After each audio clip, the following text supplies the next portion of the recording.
Welcome, everyone, to Talking Ketamine. This is episode 30, and today we're looking at something really fascinating. Ketamine versus cancer.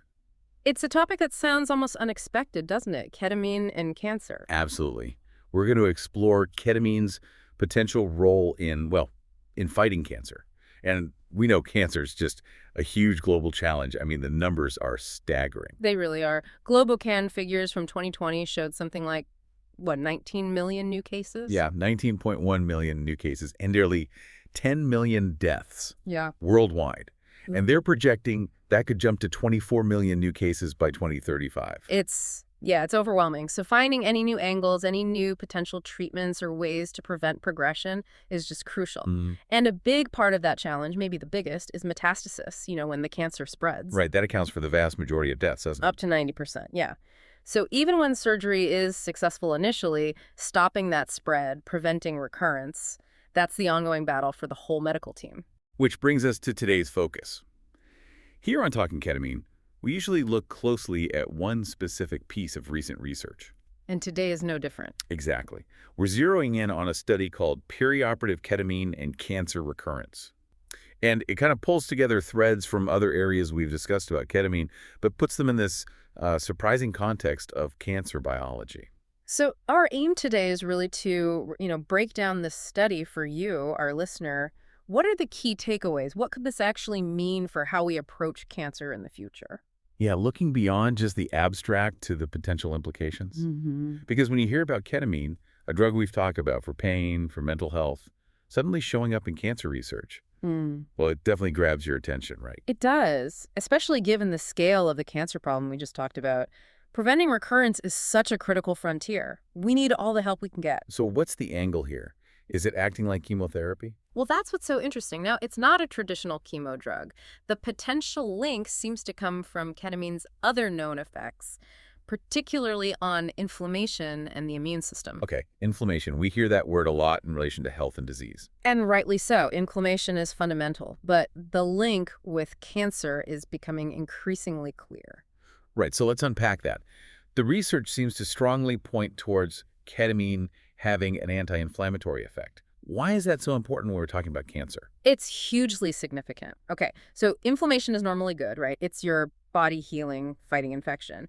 But chronic inflammation, the kind that just simmers away long term, That's the bad kind. that can actually fuel cancer. It can help tumors grow, spread, metastasize. So logically, anything that can safely dial down that chronic inflammation might be beneficial in managing cancer. And this study suggests ketamine does that. Yes, it provides some pretty compelling evidence. For example, it mentions a randomized trial with over 100 patients having colorectal surgery. They got a single pretty low dose of ketamine, just zero 0.3 mg/kg, and it's significantly reduced key inflammatory markers in their blood, things like IL-6, IL-8, TNF-alpha. Wow. Just one dose. Just one dose. And interestingly, it also seemed to improve how they felt emotionally after the surgery, which is also important, of course. Definitely. Any other examples? Yeah, there was another study, observational this time, with 60 patients having heart bypass surgery. Again, a low dose, 0.5 mg/kg, reduced different markers like CRP and IL-6 for up to 2 days after surgery. So consistent effects across different types of surgery. It seems so. And even in animal models, like a mouse study looking at burn injury and sepsis, ketamine improved survival and lowered IL-6. So the signal for anti-inflammatory action is quite strong. So it's like ketamine is helping to, calm down the body's overactive inflammatory response, especially around the stress of surgery, turning down those alarm bells. That's a good way to put it. And the research digs a bit deeper into how it might be doing that, at the molecular level. Okay, how so? Well, it seems to interfere with certain molecular switches inside cells, things called transcription factors like AP1 and NFPB. These normally turn on inflammatory genes. So ketamine blocks them. It inhibits them, yeah, which stops the inflammation cascade right at the source, in a way. It also reduces other inflammatory signals like IL-8 and even changes how certain immune cells behave. It's quite targeted. That leads us nicely into the immune system itself, because the paper suggests ketamine's interaction there is, well, it's complicated. Yes, complicated is definitely the right word. It gets really interesting, but also quite nuanced, not straightforward at all. So what did the study find about key immune cells, the ones we rely on to fight cancer? like T cells and natural killer cells. Right, those are crucial. T cells like CD4 plus and CD8 plus gran are your adaptive immune system soldiers learning to target threats. NK cells are more like the first responders, part of the innate system killing cancer cells directly. And ketamine's effect on them. It's a bit of a mixed bag, honestly, Yeah. which really highlights the complexity. So for T cells, one study looked at cells from patients with difficult to treat cancer pain. Ketamine, combined with morphine, actually decreased the numbers of CD4 plus and CD8 plus T cells.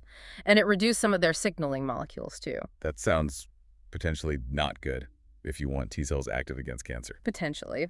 But the study specifically noted no significant exacerbation by low-dose ketamine.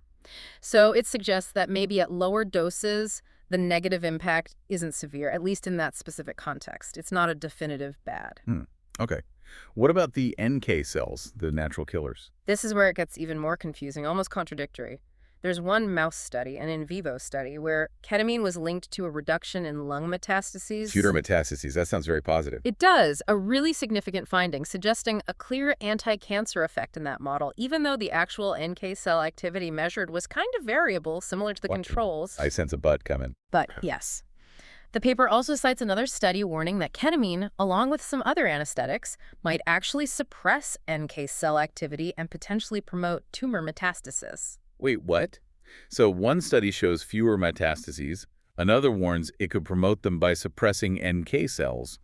How can both be true? That is the million-dollar question, isn't it? It really highlights that the context is everything. The dose, the timing, the specific cancer model, maybe even other factors we don't fully understand yet. It's definitely not a simple story. Not at all. The immune response to ketamine, especially around surgery, the perioperative period, is clearly complex. We're seeing different results depending on how you look. It's not just black and white, good or bad. Okay. Are there other potential downsides mentioned? Yes, unfortunately. The study also flags something potentially worrying. In the context of human breast cancer therapy, ketamine was found to increase the expression of something called BCL2. BCL2, what's that? It's basically an anti-death protein for cells. It helps cells avoid apoptosis or programmed cell death. And for cancer cells, you don't want them avoiding death. Exactly. You want them to die off. So if ketamine is boosting BCL2, it could, theoretically, be making cancer cells more resistant, helping them survive. That's obviously an undesirable effect. Wow. Okay, so this is a real double-edged sword, isn't it? On one hand, you've got these promising anti-inflammatory effects, maybe even reducing spread in some cases. Right. But on the other hand, potential suppression of important immune cells like NK cells and this BCL2 issue possibly helping cancer cells stick around. Precisely. It's a paradox, and it means we have to be incredibly careful about jumping to conclusions. So thinking about the context against surgery, many cancer patients have surgery.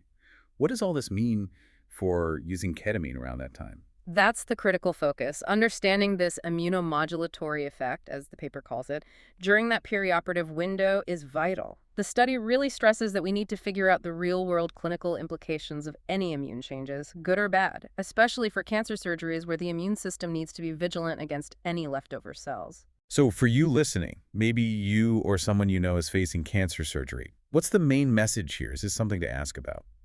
I'd say the main message is that this is an active, important area of research, but it's still early days in terms of clinical practice changes. Ketamine shows promise, definitely, with the anti-inflammatory angle. But the immune effects are complex. Very complex and sometimes contradictory in the current data. We absolutely need more research. Future studies need to look beyond just lab markers and focus on long-term patient outcomes, recurrence rates, survival. That's the bottom line. And you mentioned something about sex differences. Yes. The paper briefly touches on that, too.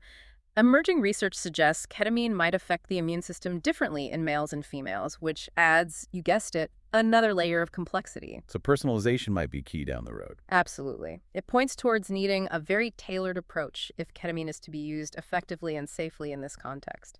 This whole exploration really underscores just how multifaceted ketamine is. It's not just one thing, is it?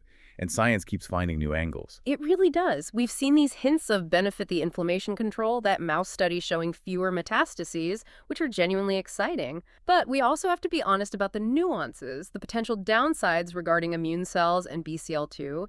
It's all about the specific context and mechanisms. So maybe the final thought for you, our listener, is this. If a single compound like ketamine can have such diverse, even opposing effects in the complex environment of cancer, what does that signal about the future? How might medicine evolve to navigate this kind of complexity, using drugs more precisely to really personalize cancer care? Makes you think, doesn't it? It really does. Well, thank you for joining us for this discussion on ketamine versus cancer, episode 30 of Talking Ketamine. We've been digging into the paper Perioperative Ketamine and Cancer Recurrence from the Journal of Clinical Medicine 2024. Keep asking questions, keep learning. The science is always moving. Until next time.